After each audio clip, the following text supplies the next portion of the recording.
Hi everyone, welcome back to the Country Living Homestead. Today we're out in the kitchen garden and I thought I would show you how to hand pollinate your squash.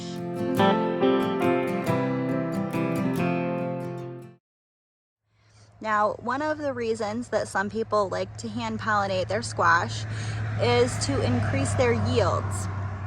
And that's definitely true, especially if you have few or no pollinators around. Hand pollinating is a great option because then you can make sure that your plants are properly pollinated and that they set fruit. The main reason I hand pollinate my squash is just because I want to make sure that my seed is pure for seed saving purposes. So the first thing that you're going to want to locate on your squash is going to be a male and a female flower that is just about ready to open, but that has not opened yet. So you're going to need to distinguish between a male and a female flower. So a male flower, this one is smaller than what you will be looking for, but you can see that the male flower doesn't have a bulb or a swelling or any kind of fruit behind it. It's just a straight stem. Here's another one, just a straight stem. And that, in comparison to a female, this flower has already opened, but you can see that it does have some swelling behind the flower. So that is a female flower. I came out last night and I found two flowers that were just about to open. This is my male flower, and before they had a chance to open, I put a clothespin on it.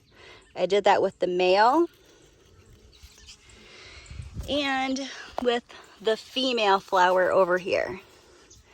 So before they opened, I could tell they were just about ready to open. I put the clothespin on both of them to keep them closed so that no pollinators had a chance to get in there and fertilize before I had the opportunity. So at this point, I'm just going to pop off my male flower because I won't need that to be attached to the plant anymore. Okay, so sorry about my shadows in this video, guys. It's afternoon, so it's kind of hard to prevent, but I'm gonna go ahead and remove the clothespin from the male flower. And you can just very carefully pull these petals off.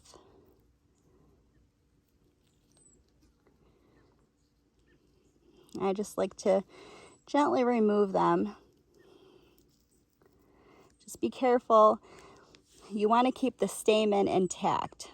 So just be careful that you don't bump that or accidentally remove it. And this stamen is what we're going to rub onto the female flower in order to complete the pollination.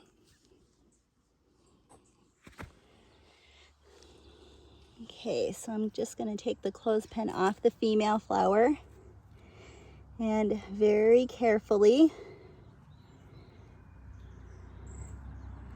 open the flower. You want to be really careful here because it's very easy to tear the flower, and that's not what you really want to do.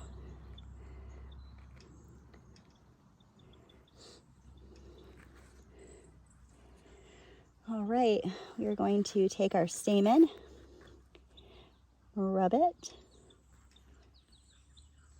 onto the female flower, right onto the stigma. And once we're sure we have a good amount of pollen on there, we're going to close that flower back up and put the clothespin back on it. And that will just ensure that no other pollinators will come along and pollinate it. Now, what I also like to do is I like to take a ribbon and tie it underneath the fruit, so I know which fruit I hand pollinated, so that I know which one I should be saving for seed. Well guys, I hope you found this video helpful, and thanks so much for stopping by the homestead today.